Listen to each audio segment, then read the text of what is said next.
வருஷத்துல ஒரு நாள் கூட ஒரு மனுஷனும் நினைக்கிறது இல்லை, ஒரு பாஸ்டும் நினைக்கிறது இல்லை, ஒரு ஊழியக்காரரும் நினைக்கிறது இல்லை. அதுல இன்னும் ஒரு பெரிய பிரச்சனை என்ன, தாயை பார்த்து சொன்னார், மகனை பார்த்து சொன்னார், பரதேசில் இருக்கிற ஐயா சொன்னார். இதெல்லாம் யாருமே இது வரைக்கும் ஏதாவது பிரசவம் 52 வாரம் இருக்கு. 52 வாரத்துல யாராவது ஊருக்கு பிரசவம் பண்ணுவாரான்னு கேட்க செய்ய முடியாது. காரணம் செய்யறது இல்லை. இந்த ஒரு நாள் மட்டும்தான் 7 வருஷத்துக்கும் 7 நாள் வச்சு அவங்க என்னென்ன பேசுறீங்களோ பேசுங்க சொல்லி கைவன் அடுத்த ஒதுக்கி விட்டு செஞ்சுட்டாங்க. அது எந்த அளவுக்கு கிளீன் செய்கிறது என்று நினைக்க முடியாது. ஆனால் ஆதி காலத்து சகோதரிகள் சிலர் செய்த ஒரு பெரிய காரியம் இருக்கு. மார்க்கு விசேஷம் 14வது அதிகாரம்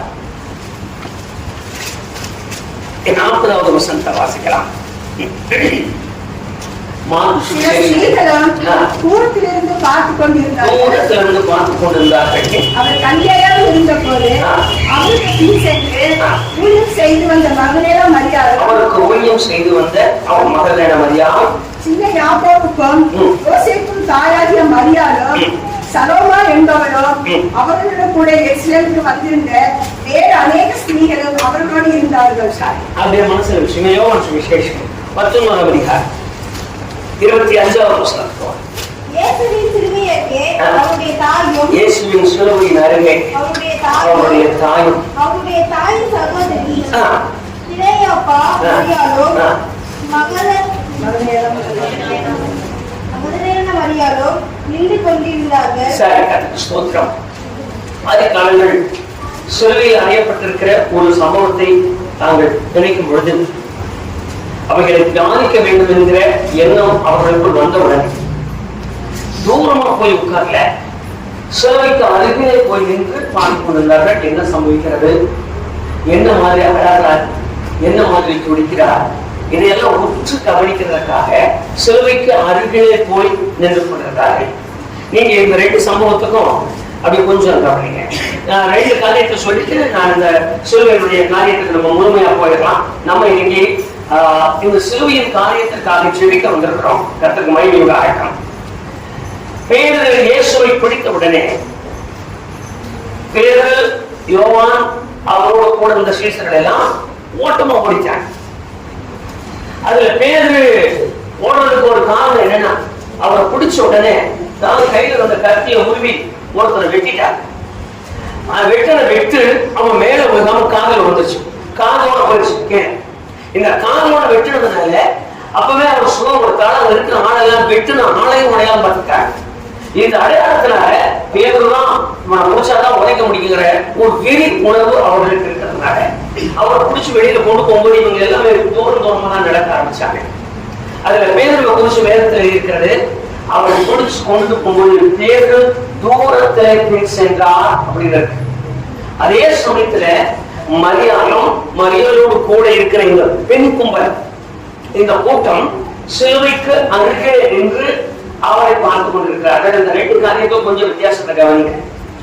ஒரு ஆள் அவரோடு கூட நின்று சீசன் என்கிற பேர் எடுத்து தூரத்துல பின் செல்கிறான்.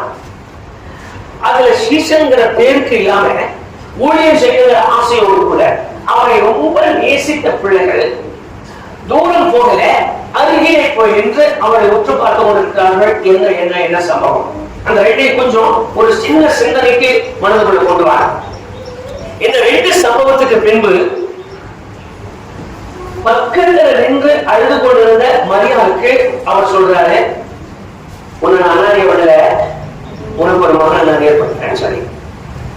அடுத்து கூட இருந்த மகன் மரியாள் அவரை காணாம போய் கல்லறையில தேட போகும்போது உயிரோடு இருந்து முதல் தரிசனம் கொடுக்கிறார். அந்த மரியாதை கூட நின்றுட்டு இருந்த ஆட்களை கவனிச்சுங்க. இந்த தூரமா போன ஆளையும் அப்படியே மனசுக்குள்ள கொண்டு வாங்க.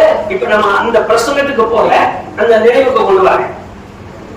தூரமா போன ஆள் கொஞ்சம் தூரம் போனா தூரமாவே உட்கார்ந்தா நடந்த சம்பவம் இயேசுவை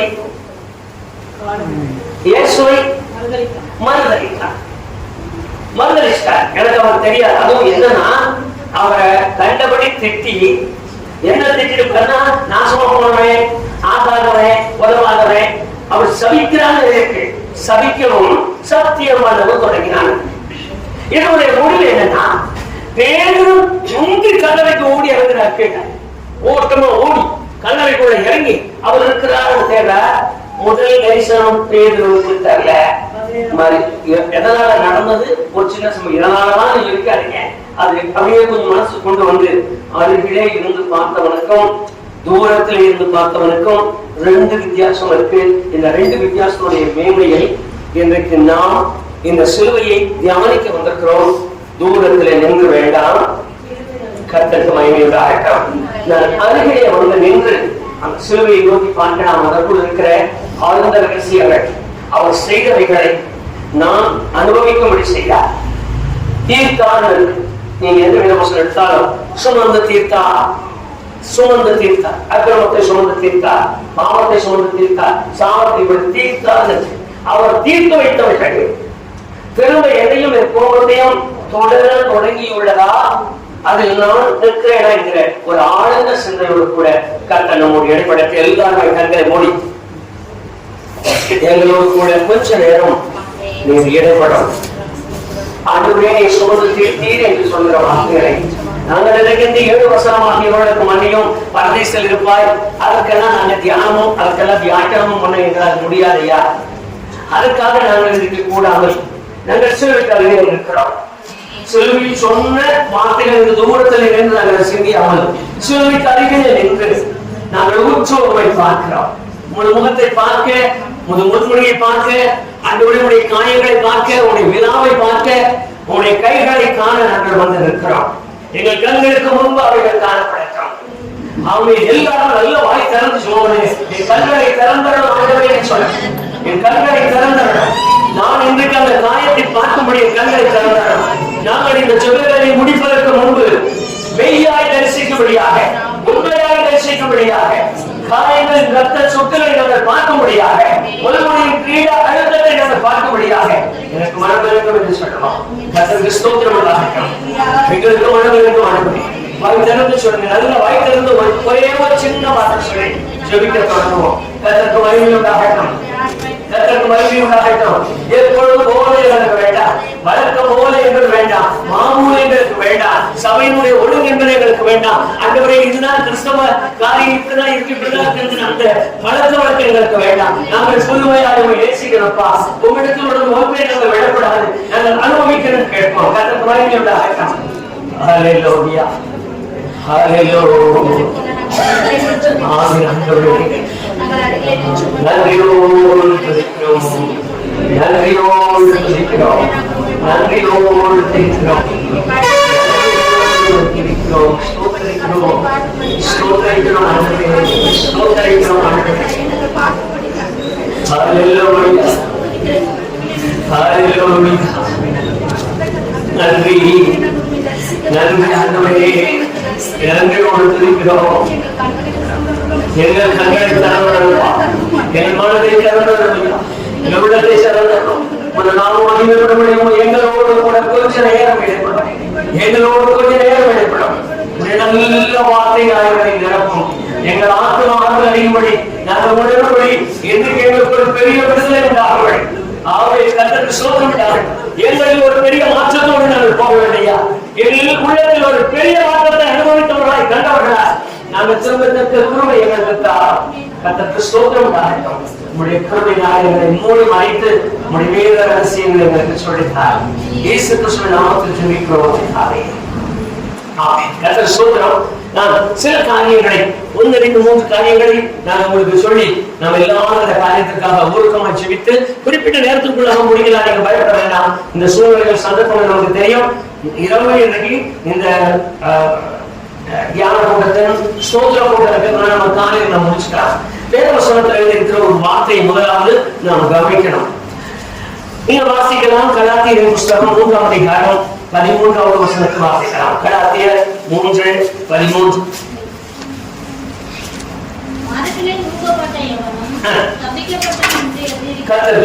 முதலில் ஆண்டவராகிய இயேசு கிறிஸ்து உலகத்துக்கு வரும்பொழுது ஆசீர்வதித்ததை ஏசாயா 61, ஏசாயா 60 இதெல்லாம் கொஞ்சம் வீட்டுக்கு போய் படிச்சீங்கன்னா அவருடைய ஆசீர்வாதம், அவருடைய மகிமை, அவருடைய மேன்மை எல்லாமே நமக்கு வெளிநகரமாய் வெளிப்படுத்தப்பட்டிருக்கிறது. அவருடைய அந்தஸ்து, அதுவும் கொலை செய்த பவுல் இறங்கினார். அவர் அதரிசனமான தேவனுடைய குமாரன் என்று சொல்லி பார்க்க முடியாதவர், பார்க்க கூடாதவர், ஒரு மனுஷனை கண்டிராதவர், காணக்கூடாதவர், அப்படி ஒரு முறை வெளிப்பட தொடங்கியும் தீக்குள்ளாக தான் வெளிப்பட்டார். ஏதோ சொல்ல அருமையாக எழுதிருக்கு. சாத்ராக் மேஷாக் ஆபேத்நேகோ வந்த 3 பேர் தீக்குள்ள இருக்கும்போது தீயுக்குள்ளாக நின்று தன்னை மனுஷ சாயலாய் வெளிப்படுத்தினார். அதற்கு முன்பு அவர் அப்படி ஒரு வெளிப்பாட்டுக்கு கொண்டு வராத அதரிசனமான தேவன். இந்த தேவன் சிங்கக்கவியில வெளிப்பட்டார் தூதனை போல, ஆபிரகாமுக்கு வெளிப்பட்டார் மனுஷனை போல, லோத்துக்கு வெளிப்பட்டார் சாதாரண வழிபோக்கனை போல. அவர் வெளிப்பட்டு தன்னை காட்டி கொடுக்காத ஒரு தேவன். இந்த தேவன் மனுஷ அவதாரம் எடுத்து பூமிக்கு வந்து தெய்வீகம் நிறைந்தவராய் என்ற பின்பு முதலில் தேவனாலே சபிக்கப்பட்ட ஒருவராய் மாறினார். ரொம்ப பரிதாபமான நிலைமை, அது யோசிக்க முடியல. பெத்த பிள்ளை அப்பா அவரை சாபத்துக்கு உட்படுத்தினார். வேதவசனத்தில் எழுதியிருக்கு, இயேசு கிறிஸ்து சாபத்திற்கு உட்பட்ட சபிக்கப்பட்டவராய் மாறினார். இந்த சபிக்கப்பட்ட ஒரு காரணம் அந்த வேதவசனத்தில் எழுதியிருக்கு. அதை கொஞ்சம் வாசிக்கலாம். நீங்க வாசிக்க. கிறிஸ்து நமக்காக சாபமாகி, கிறிஸ்து நமக்காக சாபமாகி, நமக்காக சாபமாகி. அதை கொஞ்சம் வாசிக்கலாம். அப்படியே கொஞ்சம் மாடி படிங்க.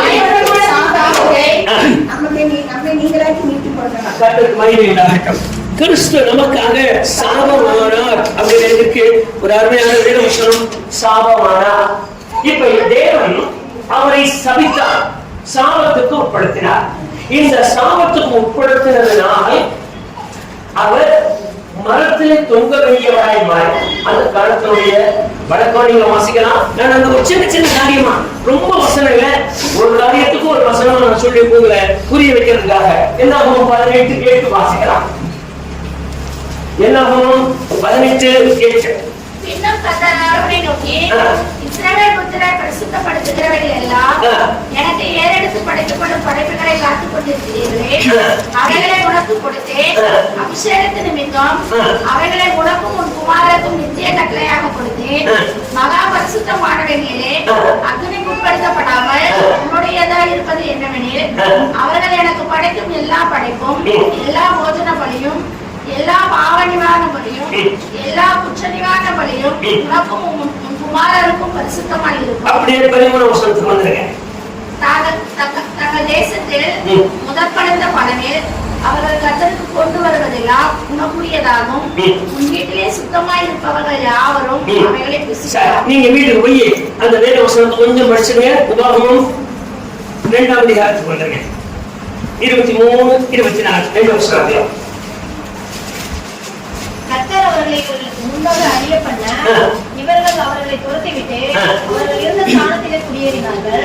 நீங்கள் எழுந்து பிரயாணம் பண்ணி ஆர்மோன் நாட்டை கடந்து போங்கள். இப்ப முதல்ல ஒரு பெரிய காரியம் என்னன்னு சொன்னா, ஒரு மனுஷன் தூக்கு ஆர்டர் கொடுத்தால் அது தூக்கு தண்டனைக்கு புரியவனாக இருந்து தூக்கு தண்டனையை மரத்துல தொங்கிட்டானா. நாங்க இப்ப நியாயவிதி முறைப்படி ஒருத்தர் தூக்குல கைத்துல தொங்க விட்டு ஒரு மரத்துல கட்டி தொங்க விட்டாலும், அவனா தூக்குல தொங்கிட்டாலும் வேதம் சொல்கிறது அவன் சபிக்கப்பட்டவன், அவன் சாபத்துக்குரியவன். அவன் மேல ஏதோ ஒரு தேவ சாபம் இருக்கிறது. இந்த சாபம் அவன் மேல இருக்கிறதுனாலதான் அவன் சாதாரணமா சாகாம தூக்குல தொங்கி சாகிறான். சில நேரத்துல இந்த தற்கொலை செய்து கொள்கிறவங்கள வழக்கமாவே ஊழியர்கள் அடக்கம் பண்ணக்கூடாது. அதுக்கு காரணம் என்னன்னு சொன்னா, அந்த அடக்கத்துல தேவராஜ்யத்துல சேருவான்னு சொல்லி அடக்கத்துக்கு கொண்டு போகக்கூடாது. அதனால சில நேரம் அந்த மருந்து குடிச்சது, அப்புறம் இந்த தற்கொலை செஞ்சுக்கிறத நாங்க அடக்கத்துக்கு முன்னாடி போய் நிற்கிறதுக்கு இல்லை. அது காரணம் தேவனாலே சபிக்கப்பட்டவர்கள். இந்த சாபத்துக்கு உரிய சபிக்கப்பட்ட ஆட்கள் அந்த வேதம் நாளைக்கு கோயம்புத்தூர்ல வந்து ஜூடி வந்து யோகா அப்படி வச்சு சொல்றதுக்கு இல்லை. 3 மணிக்கு நான் தூக்கு போடுறேன்னு வச்சுக்கேன். 3 மணிக்கு போட வேண்டாம், 4 மணிக்கு நான் தூக்கு போடுறேன். திடீர்னு செத்து போயிட்டேன். ஆலையில போட்டோம் தியானம் போனா என்ன நீங்க 4 மணிக்கு தான் பார்த்து சடலத்தை இறக்குறீங்க. இறக்குற பின்னால இந்த சடலத்தை நீங்க கையில வச்சுட்டு சூரியன் அஸ்தமிக்கிறதுக்கு முன்பு என்ன போல சொல்லணும். என் பிள்ளை வளர்த்து என் பையன் வந்து வச்சிருக்க கூடாது. அதுக்கு காரணம் என்ன சொன்னா, என் மேல் விழுந்த சாபம் சூரியன் அஸ்தமிக்கிறதுக்குள்ள அதை புதைக்க வச்சிடணும். மறுபடியும் சூரியன் தலை வந்து அதை பார்க்க கூடாது. அது தேவனுடைய கோபாக்கியருக்கு உள்ளது சாபத்துக்குள்ள. இந்த சாபத்துக்கு உரியவராய் தன்னுடைய சொந்த மகனை அவர் மாற்றினார். கர்த்தருக்கு சொல்றவர்களாக. அதுக்கு காரணம் என்னன்னு சொன்னா, நீங்க வேறு புத்தகத்துல படிச்சீங்கன்னா அவர் செத்து போனக்கூடிய சில காரியம் இருக்கு. ஒண்ணு பாவம், இரண்டாவது அக்கிரமம், நீங்க எழுதிக்கலாம். மூன்றாவது மீறுதல், நான்காவது சாபம், அஞ்சாவது என்னுடைய நோய்களையும் பலவீனங்களையும். இந்த 5 காரியங்களுக்காக தான் அவர் சிலுவையில் இந்த பாடப்பட்டார். அதாவது அதை எண்ணி எண்ணி சில துதித்து ஸ்தோத்திரிக்கிறதுக்கு காரணமே இந்த 5 விதமான காரியங்களுக்காக தான் அவர் சிலுவையில் மரித்தார். இந்த 7 வசனத்தை சொல்றதுக்கு மரிக்கிற 5 விதமான காரியங்களை சொல்வதற்கு அவர் மரித்தார், செய்வதற்கு மரித்தார். இதுல செய்யற முதல் காரியமாக தேவன் அவரை சபிக்கப்பட்ட சாபத்துக்கு உட்படுத்தினார். இந்த சாபத்துக்கு உட்படுத்த காரணம் என்னவென்றால், அவர் நான் பின்னால போகும்போது அந்த காரியத்தை கேட்டேன். என்னை மீட்டெடுக்க அவர் வந்ததால், நீங்க படிச்ச பாருங்க, நான் அந்த சாபத்தில் ஒரு 5 சாபத்தை உங்களுக்கு காட்டிறேன். வாசிக்க ஒரு சாபமே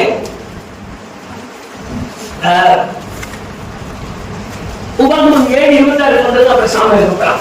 உபாகமம் 7:26 கொஞ்சம் சீக்கிரமா.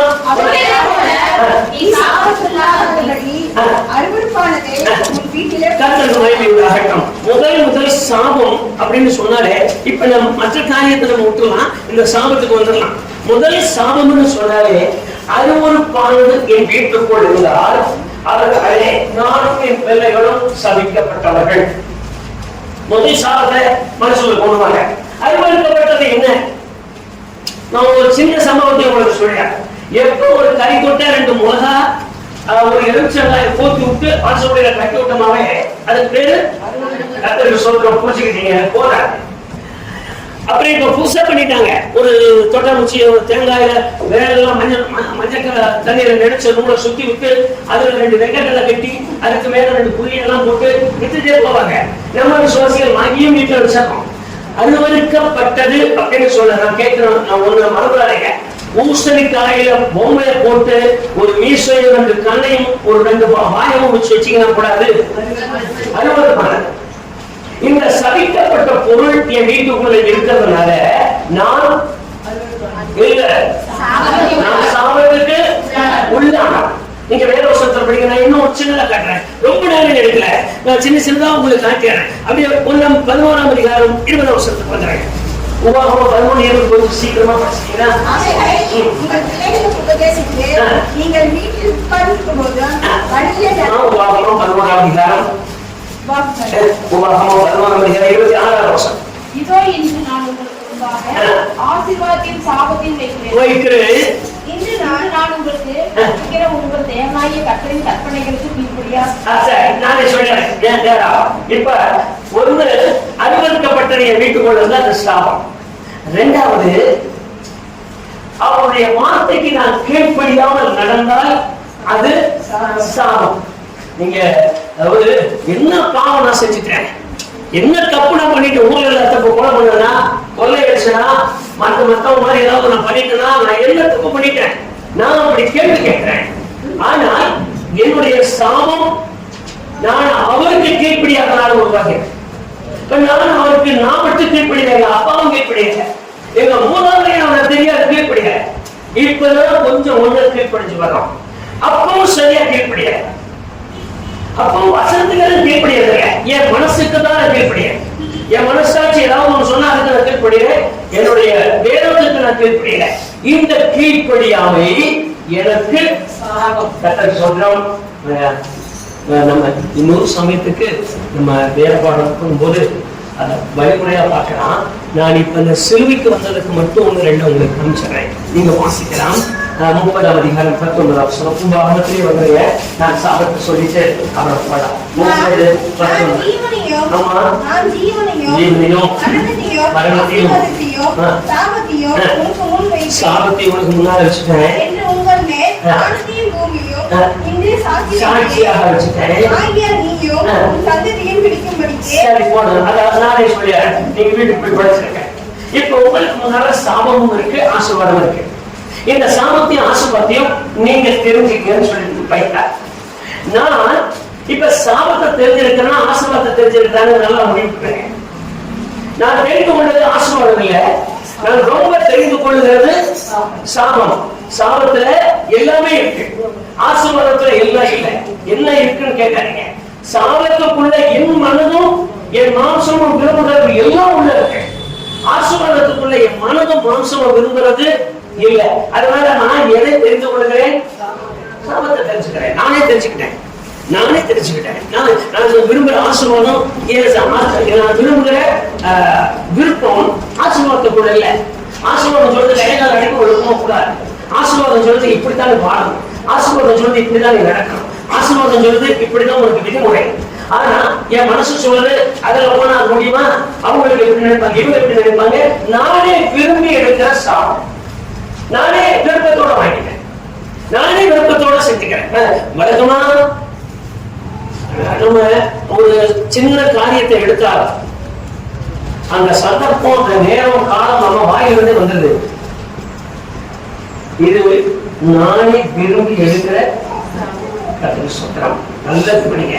நானே விரும்பி எடுக்கிற சாபம். இந்த சின்ன முந்தி எல்லாம் இப்ப கொஞ்சம் நமக்கு இருந்தாலும் மாறிடுச்சு. நான் ஆண்டவருக்கு நன்றி சொல்றேன்.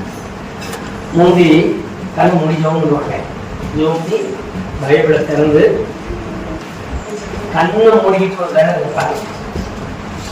அப்படியே வச்சுட்டு, ஆண்டவரே நான் போலான்னு இருக்கிறேன்.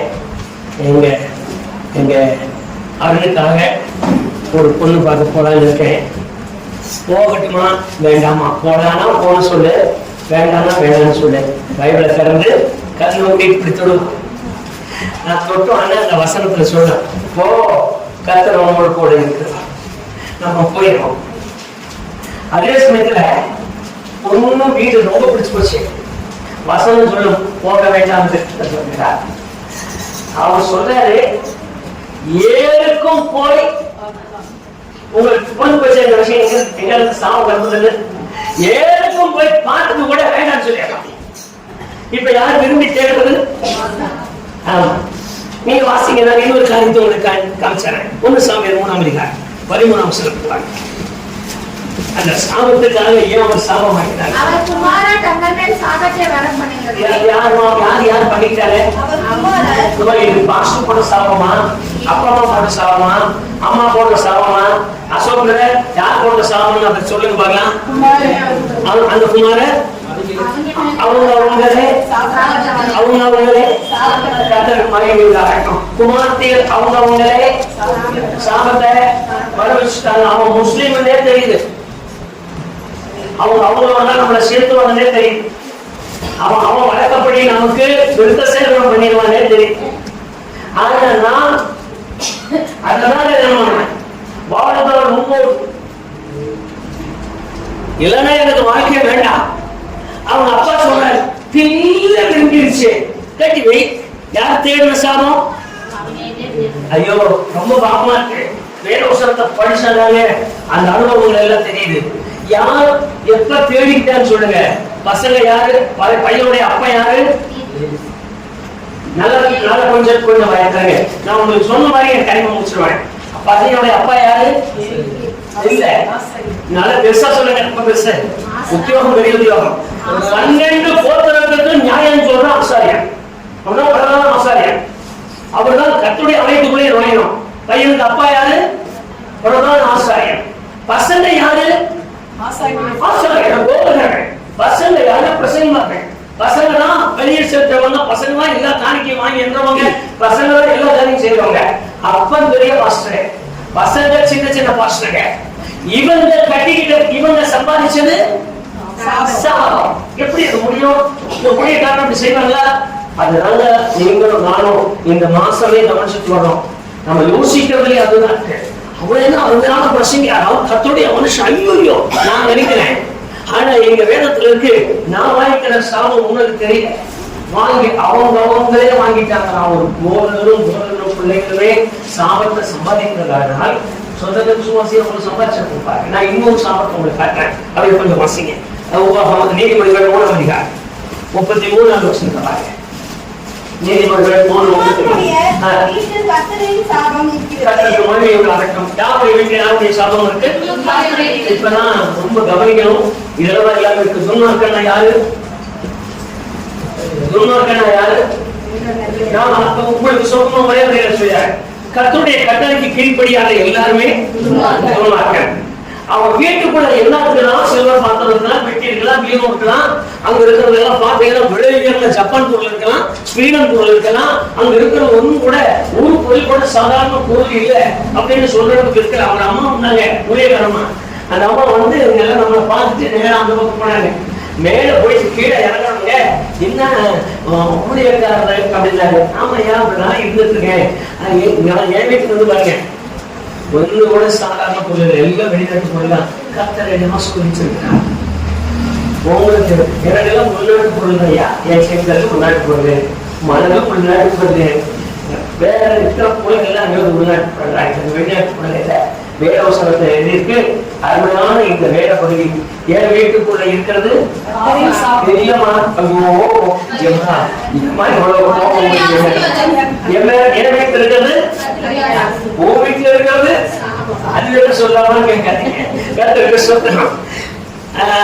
என்ன இருக்கு வீட்டுக்குள்ள? யாருடைய சாபம்? அது ரொம்ப மோசமானது. கர்த்தர் சாபம்னு சொல்லி வார்த்தை சொல்லிட்டாருன்னா அது என் வீட்டுக்குள்ள தங்கி அந்த சாபத்தை மாற்ற முடியல. இது ரொம்ப மோசம். நான் உங்களுக்கு அடிக்கடி சொல்லியிருக்கிற ஒரு சம்பவம். மேட்டூர்ல காவேரி பாலம் ஒரு இடத்துல, அந்த காவேரி பாலத்துல 2 கையும் ரொம்ப குச்சி கூட பிடிக்க முடியாது. அந்த குச்சியை கைத்தை போட்டு குச்சியை கட்டிட்டு தான் நடந்தேன். நான் என்னுடைய கண்ணட பார்த்தேன். கைத்தை போட்டு குச்சியை கட்டிட்டு நடப்பாரு.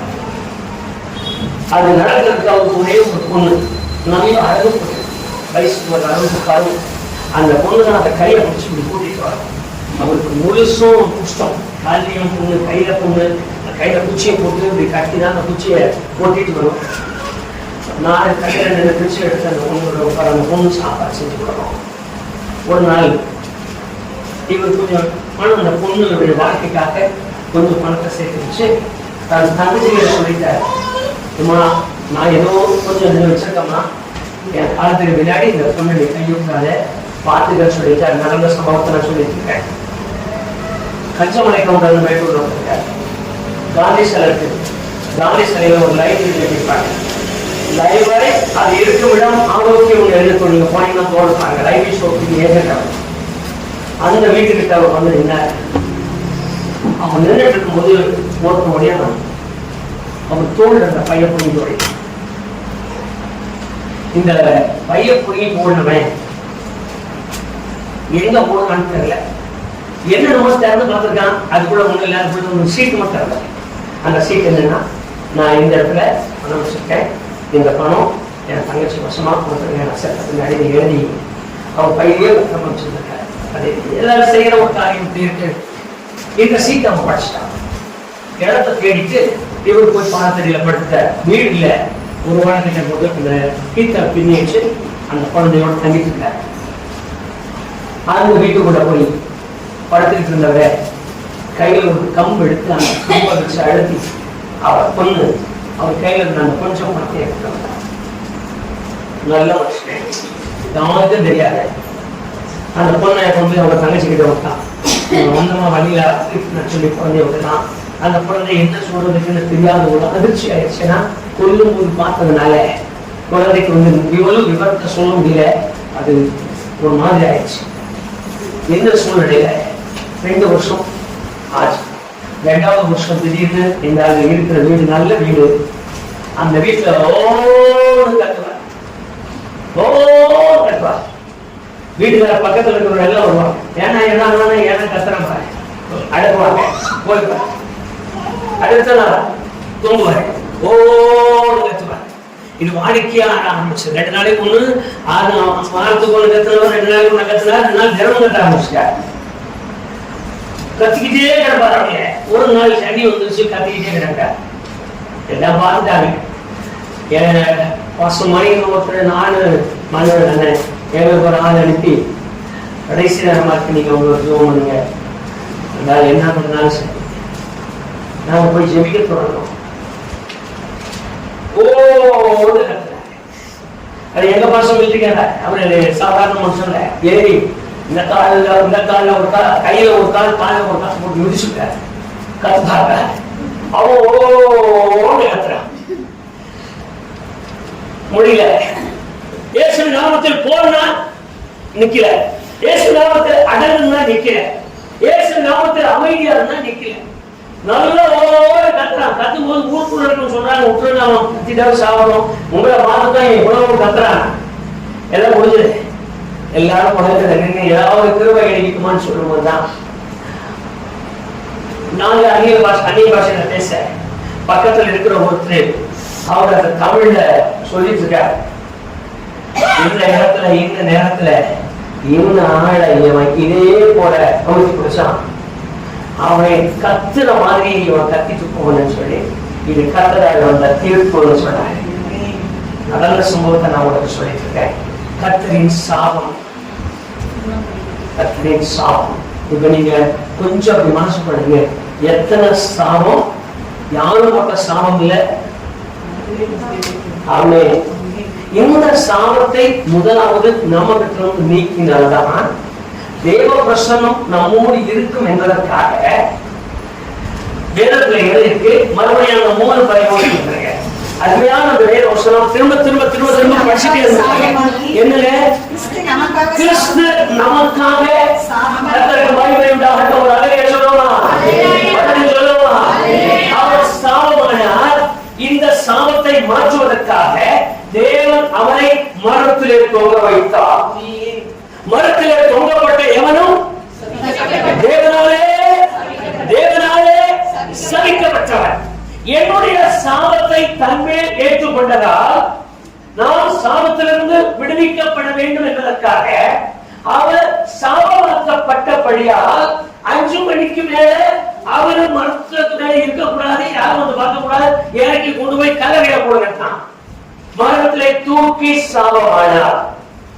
இப்ப நீங்க பயப்பட வேண்டாம். ஆனா ஒண்ணு நாங்களா தேடுவதற்கு நீங்க வேற புத்தகத்தை படிச்சீங்களா? வீட்டுக்குள்ள இருக்கிற அருவருப்பு, சாபத்துக்குள்ள அருவருப்பு இருக்கு. நான் மறுபடியும் விளக்கமா உங்களுக்கு சொல்றேன். வீட்டுக்குள்ள எனக்கு ஒரு ஜெபமா கிடைச்சது, நான் விளக்கமா சொல்றேன். ஒரு மாதிரி இருக்காங்க, எனக்கு ரொம்ப வேண்டியவங்க. வேளாங்கண்ணி வருஷத்துக்கு ஒரு முறை போவாங்க. போயிட்டு வரும்போதுன்னா விலை உயர்ந்த ஒரு முத்தூர்ல ஜெபமாலை வாங்கிட்டு வருவாங்க. அந்த ஜெபமாலை ரேடியம் கலந்தது. ராத்திரியில எந்த வச்சாலும் படிச்சுன்னு தெரியும். இவங்க பாத்தீங்கன்னா என் வீட்டுக்குள்ள கூட ஒரு தூங்கிட்டு இருக்கும். அந்த வேலை போட்டு மாட்டிச்சு, எடுக்க முடியல. ஒரு ஜெபமாலை எங்கிட்ட அந்த ஜெபமாலையை கொண்டு வந்து வருஷம் ஒண்ணு கொடுப்பாங்க. அது இல்லாம அந்த ஜெபம் என்ன கொடுப்பாங்க, இந்த 2 இல்லாம பாடுபட்ட சொர்க்கம் கொடுப்பாங்க. அந்த 3 இடம் தருவாங்க. வருஷத்துக்கு ஒரு முறை அந்த 3 இடம் கொடுத்துருவாங்க. இந்த 3 நான் வாங்கிட்டு மற்றவங்களுக்கு அப்படியே அவங்க இருக்கிறவங்களுக்கு கொடுத்துருவேன். ஏதாவது கணேசன் மோகன் இருக்காங்க வயசானவங்க, உங்களோட குழந்தைங்க வச்சு பண்ணுவேன்.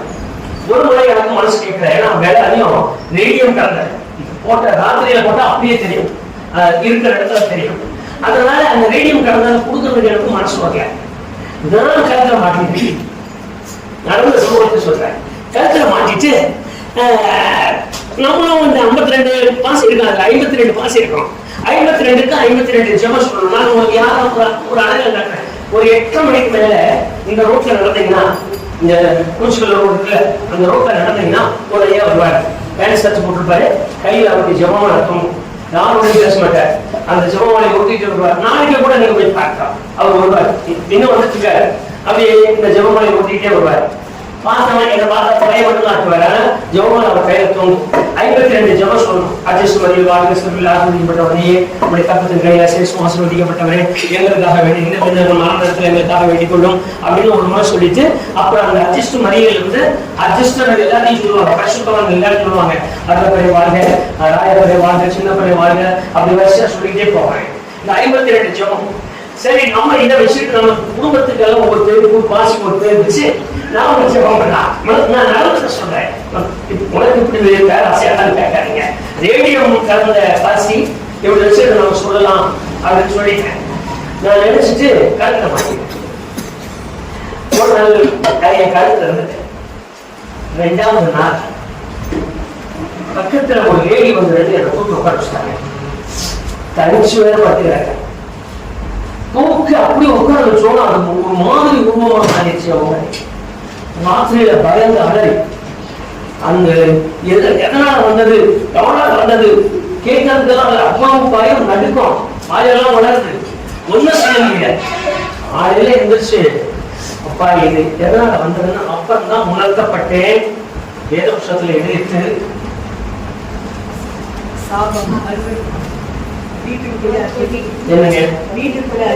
கர்த்தருக்கு மகிமை உண்டாகட்டும். அதுக்காக அது போய் 60 கூட நான் சொல்றேன்னு எல்லாத்தையும் போய் சண்டை போட்டுட்டாரு. கர்த்தருக்கு தேவையில்லாதது காரணத்துக்கு படைக்கப்பட்டது. நாங்களாம் செய்யல, நம்ம பிள்ளைகளை எல்லாம் கவனிங்க. எல்லாம் வாங்கிட்டு வந்து வீட்டுல வச்சிருப்பாங்க. இன்னும் கூட நம்ம சிரம மாட்டிருக்கிற எத்தனை பேர் இருக்கோம், வீட்டுல பாசியை மாட்டி வச்சிருக்கிற எத்தனை பேர் இருக்காங்க, வேளாங்கண்ணி எத்தனை பேர் வீட்டுல இருக்கு, வேளாங்கண்ணி வீடு எத்தனை வீட்டுல இருக்கு. நான் குறைய சொல்ல, நீங்க வேத வசனத்துல படிங்க.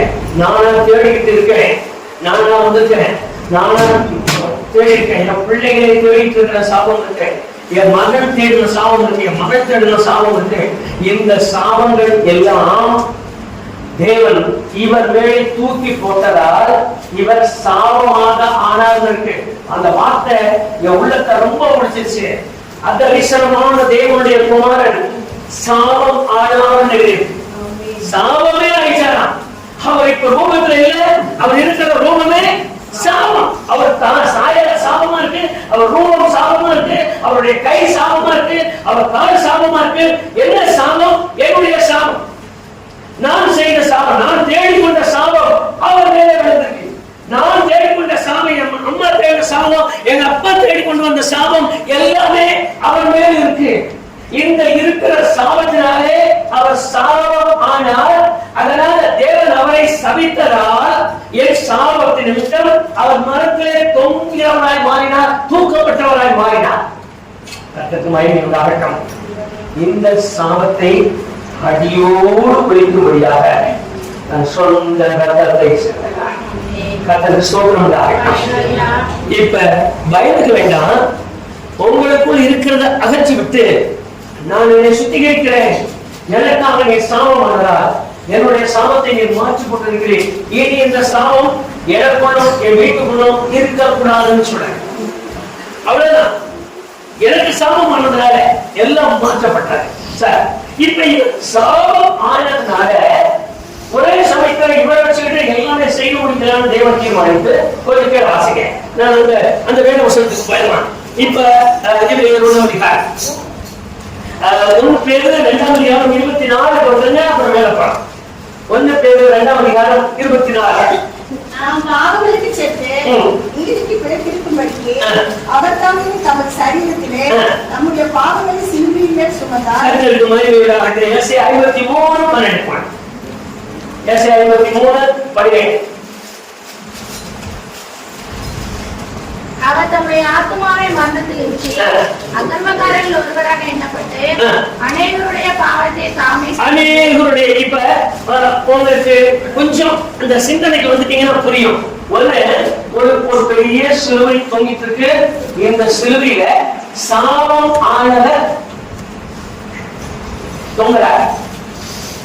இப்ப சாபமாயி சபிக்கப்பட்டவராய் தொங்குறதுனால இந்த சாபத்தை இந்த சிலுவையை ஆணி அடிக்கும்படியாக தேவன் தீர்மானித்தார்.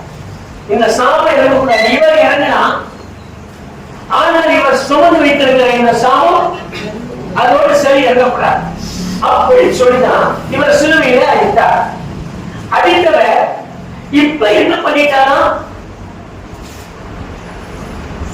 இப்ப என்ன பண்ணிட்டாங்க? அநேகருடைய பாவத்தையும் இவர் தானே சுமந்தார். இருக்காது விசேஷம். நீங்க சில பேர் இந்த வேத புத்தகத்துல ஆவியானவர்களுக்கு நான் அதிகமா நன்றி சொல்றேன். சில விஷயத்துல ஒரு பாட்டு இருக்கும், அந்த பாட்டை கவனிச்சுடைய முழுமையான அர்த்தம் தெரியும். இவர் என்ன செய்ய, இவர் சாபம் வாங்கி இவர் இங்க தூங்க விட்டாரு. இவர் என்ன செய்தார், நான் சாபம் வாங்கிட்டேன், நீங்க என்ன செய்வீங்கன்னா உங்க பாவத்தையும் கொண்டு வந்து என் மேல சுமத்துங்க, நானே சுமத்துக்கிறேன். இவரே ஏற்றுக்கொண்டார். கர்த்தருக்கு மகிமையாகட்டும். இவரே சாப பாவத்தை ஏற்றுக்கொண்டார். நீங்க படிச்சுக்கொண்டு அந்த வேதவசனத்தை காட்டுறவங்களுக்கு இவரே 9ஆம் அதிகாரம் 28ஆம் வசனம். கிறிஸ்தவம் அநேகருடைய பாவங்களை சுமந்து தீர்க்கும்படி ஒரே தரம் பலியிடப்பட்டு அவர்தான் காத்துக் கொண்டிருக்கிறவர்களுக்கு ரட்சிப்பை அருளும்படி இரண்டாம் தரம் பாவம் இல்லாமல் தரிசனமானார். ரோமர் 8:3 ரோமர் 8:3 ரோமரின் புத்தகம் 8ஆம் அதிகாரம் 3. மாம்சத்தினாலே பலவீனமாக இருக்க நியாயப்பிரமாணம் செய்யக்கூடாததை தேவனே செய்யும்படிக்கு தம்முடைய குமாரனை பாவ மாம்சத்தின் சாயலாகவும். இப்ப கவனிச்சுங்க, ஒன்று சாபமாக்கி சாபத்தின் சாயலாக்கி சாபமக்களை அவருக்கு ஊற்றினார். இரண்டாவது இப்ப பாவ மாம்சத்தின் சாயலாக்கிறார். ஒண்ணு எல்லா சாபத்தையும் அவங்க போகும்போது அவர் சாபம் ஆனார். சாபம் ஆனவரை என்னை சுத்திகரிக்க செய்வதற்காக பாவம் ஆக்கினால் கர்த்தருக்கு மகிமையாகட்டும். நான் ஒரு காரியத்தை உங்களுக்கு சொல்றேன். ஒரு கொல்லமூர் போலக இருக்காரு, டிவியில வருவார், அப்புறம் இந்த யூடியூப்ல வருவார், எவ்வளவு இடத்துல இருப்பாரு, நல்லா என்ன பண்ணிருப்பாரு, ரொம்ப நிறைய இங்கிலீஷால பேசிருப்பாரு, இவ்வளவு இடத்துல. அவர் என்ன பண்ணாரு, பிரசங்கத்தை எடுத்துட்டு இப்ப பண்ணிட்டு இருக்காரு. நான் உங்களுக்கு எச்சரிப்பா சொல்றேன், எவருடைய பாவத்தை கர்த்தர் எண்ணாது இருக்கிறாரோ அப்படின்னு வேதவசனத்துல சங்கீதத்துல சங்கீதம் 33 யாருடைய பாவத்தை கர்த்தர் எண்ணாது இருக்கிறாரோ, யாருடைய அக்கிரமத்தை அவர் கம்மியா இருக்காமோ அவன் பாதித்தவான். இவர் என்ன பண்ணாரு, எல்லாரும் சொல்லுங்க, எல்லாரையும் சொல்றாரு, எவனுடைய பாவத்தை கர்த்தர் எண்ணாது இருக்கிறாரோ அப்படி எண்ணி காட்டுறாரு. பணத்தை இந்த மாதிரி எண்ணாது இருக்கிறாரோ அவன் பாக்கியமான்னு சொல்லிட்டு என்ன சொல்றாருன்னா, உங்க பாவத்துக்காக மட்டும் இல்ல, இனி நீங்க செய்யற பாவத்துக்காக ஒரு சிலுவையை வைத்தார். அப்ப நீங்க செய்யலாம் அர்த்தம், நீங்க பாவத்தை மாறலாம் அர்த்தம். வழக்கம் போல நீங்க எப்படி இருக்கீங்களோ இதெல்லாம் இருந்துக்கலாம். அவரை ஏற்கனவே மறைத்துட்டார் அர்த்தம் இல்ல. வேதத்துல இருக்கு, நீங்க அது மேல வாசிங்க. ரோமர் 8ஆம் அதிகாரத்துக்கு வந்துருங்க. எபிரேயர் 1:3 வசனம் படிச்சிருங்க. அவரே வசனத்தோட நான் முடிச்சுக்கிறேன். அவருடைய தன்மையும் சொரூபமா இருந்து சர்வத்தையும் தம்முடைய வல்லமையுள்ள வசனத்தினாலே ஆகுகிறவராய் தம்மாலே தாமே நம்முடைய பாவங்களை நீக்கும் சுத்திகரிப்பு உண்டு பண்ணி நம்முடைய பாவத்தை முழுவதும் சுத்திகரிக்கும்படி அவர் பாவமானார். ஒன்று சாபமானார், ரெண்டு பாவமானார். இந்த பாவம் ஆனது எனக்கென்றால் என்னை சுத்திகரிப்பதற்காக. ஈஸ்டர் இருந்துச்சு, இந்த ஈஸ்டர்லையும் மனசுல வைங்க, அடுத்த ஈஸ்டருக்கு இதையே கொண்டு வந்துருங்க. நான் சுத்திகரிப்பார் வருஷம் வருஷம் சுத்திகரிச்சுட்டு இருக்கிற வேலையா அவருக்கு இல்ல. ஒரே ஒரு முறை சுத்திகரித்தவர் என் பாவத்திலிருந்து என்னை விடுதலை ஆக்கினார். நான் விடுதலை ஆன நான் மறுபடியும் அந்த பொல்லாத கிரியைகளுக்கு என்னை விட்டுக் கொடுக்க கூடாது, என்னை அர்ப்பணிக்க கூடாது. வேதத்துல எழுதிருக்கு, நான் அந்த கிரியைகளுக்கு என்னை விட்டுக் கொடுத்தால் அந்த ரோமனில் இருக்கு, நான் அல்ல எனக்குள்ள இருக்கிற பாவமே அப்படி செய்க. அப்ப எனக்குள்ள இருக்கிற பாவம் இன்னும் சொல்லிட அழிக்கப்படல, என் கோபம் அழிக்கப்படல, என் தர்மம் அழிக்கப்படல, எனக்கு இருக்கிற வெறி அழிக்கப்படல, என் சந்தேகம் அழிக்கப்படல, எனக்குள்ள எந்த காரியமும் சொல்லுவது அழிக்கப்படல. அடுத்த ஈஸ்வரர் வைத்து பத்திரமா வச்சிருக்க அடிப்பாரு பார்த்துட்டு இருக்கேன். அவர் ஏற்கனவே அழிச்சு முடிச்சதுனால திரும்ப என்கிட்ட வரவே கூடாது என்பதுதான் அவருடைய எண்ணம். நான் அதுக்கு விட்டு கொடுக்கிறது இல்லை. அவர் அழித்து முடித்தார், சுத்திகரித்தார் அப்படின்னு. அது சுத்திகரித்தார் என்பது பூரணமாய் கருதினார், முழுமையா என்ன கருவிட்டார். அப்ப ஒண்ணு நீங்க முதல்ல சொல்லிட்டேன், ஒண்ணு சாபம், ரெண்டு கர்த்தருக்கு மகிமையாக. இப்ப சாபம் நீங்கி இருக்கிறதுனால, நான் இப்ப சாபம் சொல்லுங்க, பாவத்துக்கு வரல, சாபம் நீங்கி இருக்கிறதுனால திரும்ப இந்த சாபம் எதுவும் என் வீட்டுக்கு வராம பார்த்துக்க வேண்டியது நம்முடைய கருத்து. மூன்றாவது, பாவம் நீங்கி இருக்கிறதுனால திரும்ப இந்த பாவம் எனக்குள்ளே, என் குடும்பத்துக்குள்ளே, என் பிள்ளைகளுக்குள்ளே வராமல் பார்க்க வேண்டியது என்னுடைய பொறுப்பு. இப்ப மூணாவதுக்கு வேத வசனத்தை நம்ம திருப்பலாம். ஏசாயா தீர்க்கதரிசன புஸ்தகம் 53:5. கர்த்தருக்கு மகிமையுண்டாகட்டும். ஒண்ணு பாவம், சாபம், மூணாவது நம்ம ஒண்ணு நினைக்கிறது நான் நீதி உள்ளவன், நான் யாருக்கு என்ன கெடுதலும் செய்யல, நான் என்ன தப்பு பண்ணிட்டேன், அது கூட முடியாம இருக்குமா, நான் மனுஷன் தானே, நான் ஒரு மனுஷன் இல்லையா, எனக்குள்ள அப்படிதான் இருக்கும். அப்படி சில காரியத்தைலாம் நம்ம பேசி நம்மளே சமாதானம் பண்றோம். ஆனா இந்த சாபம் ஒண்ணு, பாவம் ஒண்ணு, இந்த ரெண்டும் நம்ம விட்டு நீங்காத ஒண்ணு நம்ம இருக்கும்.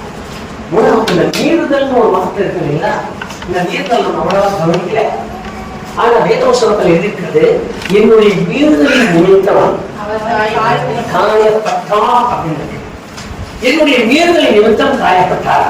அப்ப என்கிட்ட மீறுதல் என்ன?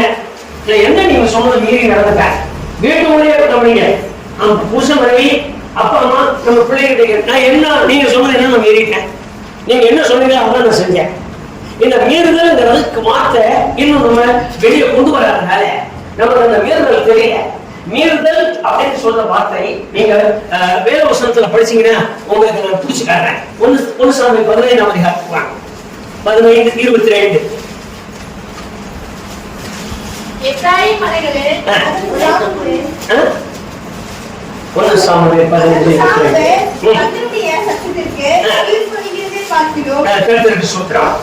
இப்ப மீறுதல் அப்படிங்கிற வார்த்தையினுடைய முழுமையான அர்த்தம் கீழ்ப்படியாமை. கீழ்ப்படிதல் அது வேற, கீழ்ப்படியாமை என்கிற அந்த வார்த்தையினுடைய முழுமை மீறுதல். நான் வேத வசனத்துல ஒரு வார்த்தையில ஒரு வசனத்தை படிங்க, இப்படிதான் வாழணும், அது ஒரு கிறிஸ்தவன் இப்படி இருக்கணும், ஒரு கிறிஸ்தவனுடைய மனநிலை கொஞ்சம் பேசக்கூடாது, ஒரு கிறிஸ்தவன் இப்படி இருக்கணும் அப்படின்னு ஒரு சின்ன காரியத்தை இருக்கிறேன். நான் அந்த காரியத்தை கொஞ்சம் மறந்து என்னுடைய துடுக்கல அல்லது என்னுடைய பதட்டத்துல நான் ஒன்ன செய்ய ஆரம்பிச்சேன்னா அதுவே மீறுதல். நான் எது ஐடியா இல்லை, நான் ஆண்டவர்கிட்ட சொல்றது இல்லை, நான் என்ன பண்ணிட்டேன், நான் என்ன செஞ்சேன், போற வழியில நான் நடந்தது இதெல்லாம் கூட வந்தா நான் அப்படி நினைக்கிறேன். ஆனா வேதத்தின்படி அது எனக்கு கர்த்தருக்கு ஸ்தோத்திரம். நீங்க வாசிங்க, நான் அந்த மீறுதலுடைய இன்னொரு காரியத்தை 23வது வசனத்தை பண்றேன். அது அந்த மீறுதல வேறு வசனம் மாதிரி அம்மா கர்த்தருக்கு ஸ்தோத்திரம். அம்மா அந்த மீறுதலுக்கு என்ன பேர், இன்னொரு பேரு நீங்க அப்படியே கவனிங்க. மீறுதல் அப்படிங்கிறது கீழ்ப்படியாமை. கீழ்ப்படியாமை, இந்த கீழ்ப்படியாமை அப்படிங்கிற வார்த்தைக்கினுடைய முழுமையான பேரு ரெண்டகம். யாருக்காவது புரிஞ்சுருக்கு? சரி, இப்ப இந்த ரெண்டகம் பண்ணுறதுக்கு இன்னொரு காரியம் இருக்கு, நீங்க அப்படியே கொஞ்சம் வாசிங்க. அதே வசனத்துல படிச்சுங்க. அப்படியே பாருங்க, இந்த ரெண்டகம் பண்ணுதல் இது பில்லி சூரிய பாவம். எங்க எனக்கு பாவம் இருக்குன்னு நாம கேட்கிறோம், எங்க எங்க இருக்குன்னு கவனி. மரித்தான் பொதுவா நான் சொல்லிட்டேன், எல்லா இடத்துலயும் இன்னைக்கு சொன்னாங்க இயேசு கிறிஸ்து நம்முடைய பாவங்களுக்காக மரித்தார் அப்படின்னு ஒரு வார்த்தை சொல்லி பிரசங்கம் முடிச்சுட்டாங்க. எல்லாரும் சேர்ந்து ஆமேன் சொல்லலாம், ஊர் பிடிக்கலாம், எல்லாம் எந்திரிச்சு போலாம், நாளைக்கு ஆராதனை இருக்கு சொல்லிட்டு போயிடலாம். நான் அதுக்காக அந்த காரியம் வரல.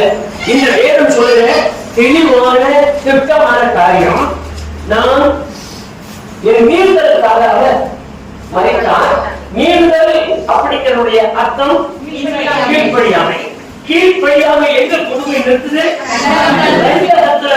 ரெண்டு அகம்னு சொன்னா ரெண்டு இருதயம், ரெண்டு நினைவு, ரெண்டு செயல். அது உங்களுக்கு புரிஞ்சு போச்சா? இங்க ஒண்ணு அங்கம், இந்த பக்கம் ஒண்ணு அந்த பக்கம். ஆவிக்குள்ள வந்து மாம்சம், ஆவிக்குரிய நிலைமைக்கு இது, மாம்சத்தை நிலைமைக்கு அது. இந்த ரெண்டு காரியத்தை நான் செய்ய தொடங்கினால் அதுக்கு பேரு ரெண்டகம். நான் எப்ப ரெண்டகம் பண்ணுறேனோ இந்த ரெண்டகம் என்ன மாதிரி நிலையை கொண்டு போய் நிறுத்தது? நான் வெள்ளி சூனியம் செய்த பாவத்துக்கு உரியவனாய் மாற்றுறேன். அப்படியே கொஞ்சம் திரும்புங்க. நான் வெள்ளி சூனியம் செஞ்சிருக்கேன், அதனால ஆண்டவருக்கு ரெண்டகம் பண்ணிட்டேன். அப்புறம் கீழ்படியாம இருக்கேன். அப்புறம் சொல்றோம். இப்ப நான் என்ன பாவம் செஞ்சேன் நம்ம பேச முடியுமா? அதனாலதாங்க இந்த வேதத்தை கையில் எடுத்துட்டு இவ்வளவு தூரம் உபதேசிக்கணும். சம்பளத்துக்கு இல்லை, கிடைச்சா போதுங்கிறதுக்கு இல்லை, ஆளுங்களை பார்த்த மைக்க கையில் எடுத்துட்டா ரெண்டு பாட்டை ஆடிட்டு போகணும் அப்படிங்கிறது இல்லை. கையில கிடைச்சிருக்கீங்க, உங்களை அப்படியே பரம ராஜ்யத்தை அவருக்கு முன்பாக காட்டுங்கிற உத்தரவாதத்தோடு அவங்களை வேதத்துல ஒரு வசனத்தை உங்களுக்கு காண்பிக்கிறேன். இதில் 13ஆம் அதிகாரத்துக்கு வாங்க.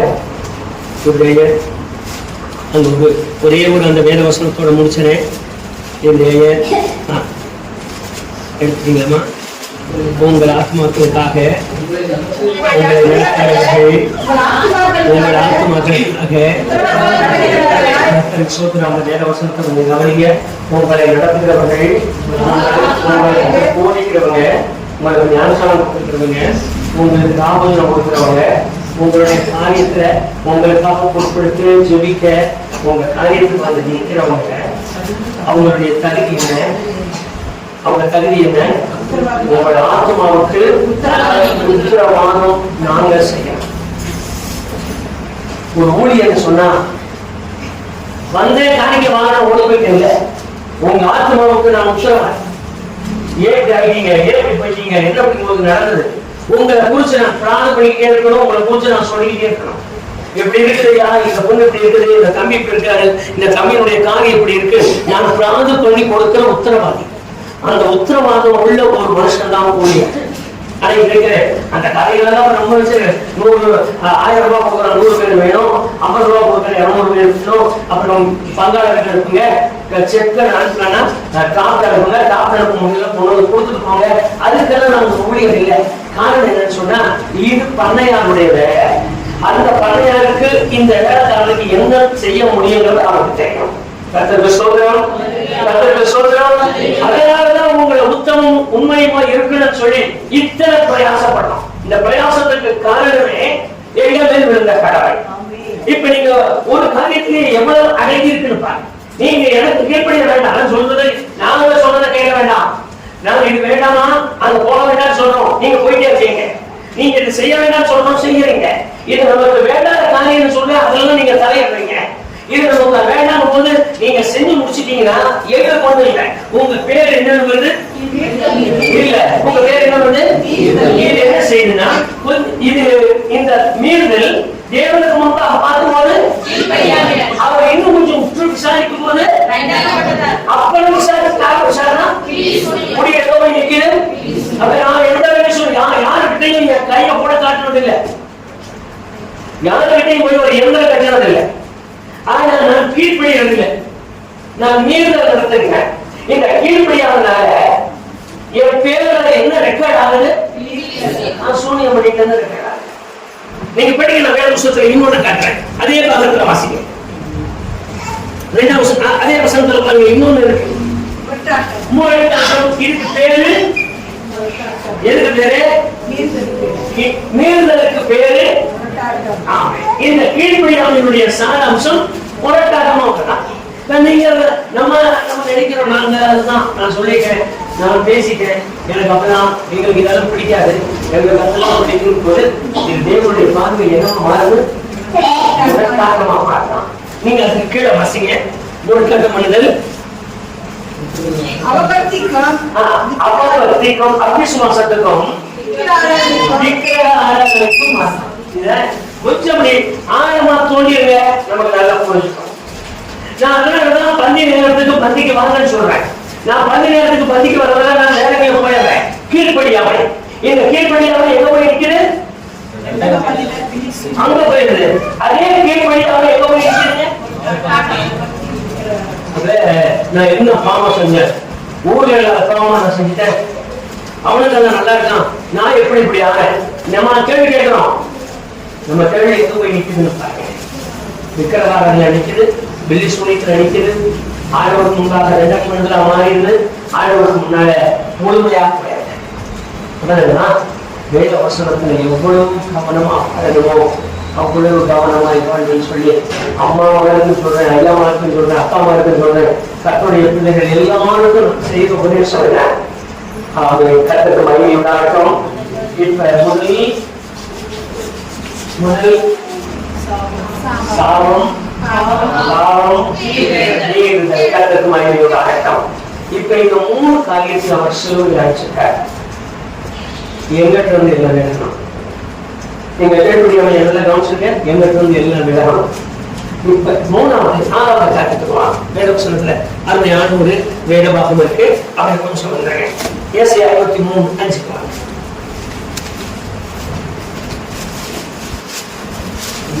நம்முடைய வீழ்ச்சிகளின் நிமித்தம் அவர் காயப்பட்டார், அக்கிரமங்களின் நிமித்தம் சொல்றோம். ரொம்ப விசேஷமா இருக்கு. அடுத்தது அவர் சிலுவையில் சுமந்தது அக்கிரமங்கள். அக்கிரமம் பாவம் வேற, அக்கிரமம் வேற. பாவம் வேற, மீறுதல் வேறையா? நீங்க வேத வருஷத்துல கொஞ்சம் ஆழமா போனாதான் தெரியும். ஆழ்வுங்கிறது ஏதோ நாங்க பெரிய தியானியா படிச்சோம் இல்ல, நீங்க இன்னும் ஒரு முறை சேர்த்து படிச்சீங்கன்னா தான் புரியும். அங்கதான் அப்படி சொல்லிட்டு இருக்கோம். சார் இப்ப வேத வருஷத்துல இருக்கு அக்கிரமம். இந்த சிலுவைக்குள்ள வந்தது அக்கிரமம். அக்கிரமம்னா என்ன? ஒரே வகையில சொல்லுங்க.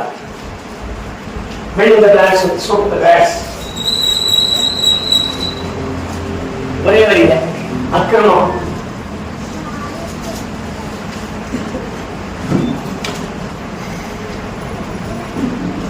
நான் சொல்றேன், கிரமமாய் செய்யப்படுவதற்கு மீறினால் அது அக்கிரமம். எது எனக்கு கிரமமா இருக்கு, இது எனக்கு போகிட்டா எனக்கு கிரமம், இந்த காரியம் எனக்கு கிரமமான காரியம் அப்படின்னு சொல்றோம். எந்த காரியத்தை கிரமமா ஆண்டவருக்கு முன்பாக செய்யணும்னு ஆசைப்படுறோம், அது கிரமம் மீறினால் அக்கிரமம். அப்ப எது எது நாங்க கிரமமா செய்யறது? நீங்க மனசுக்குள்ள காலையில எந்திரிக்கிறதுல இருந்து நான் சொல்றேன், காலையில எந்திரிக்கிறதுல இருந்து கிரமமா எந்திரிக்காம 8 மணிக்கு எந்திரிக்கிறதுக்கு பேரு ஆமே. ஆமே, புரியுதா? என்ன அம்மா அடங்கி உட்காந்து தூங்கிட்டு இருப்பாங்க, ஐயன் எந்திரிச்சு வாசம் போட்டு சாமி போடுவாரு. அது போட்டு ஐயன் டிஃபன் பூசி, அது அது அது பேரு டிஃபன் பூசி, அதை சொல்றேன். அது ஒரு தூக்கு, அதுக்குன்னே தனியா அதை தூக்கிட்டு போவார் அம்மாசி கடைக்கு.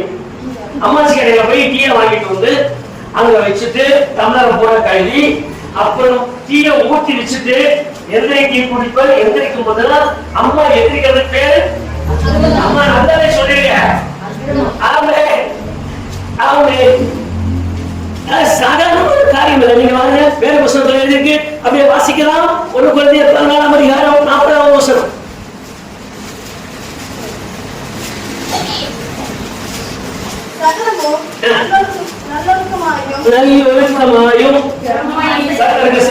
நல்லொழுக்கம் சேர்ந்த ஒரு கிரமம், கிரமம் அடங்கிய நல்லொழுக்கம், அது நல்லொழுக்கம். அத கொஞ்சம் மீறினீங்கன்னா அதுக்கு பேரு அக்கிரமம். அக்கிரமம் அக்கிரமம் தான், அதுக்கு வேற மாற்று வேலையே இல்லை. ஒண்ணு வேண்டாம். எனக்கே இப்ப நான் இப்ப ஒரு கூட்டத்துக்கு போறேன், ஒரு கூட்டத்துக்கு நான் போய் கேட்கலாம்.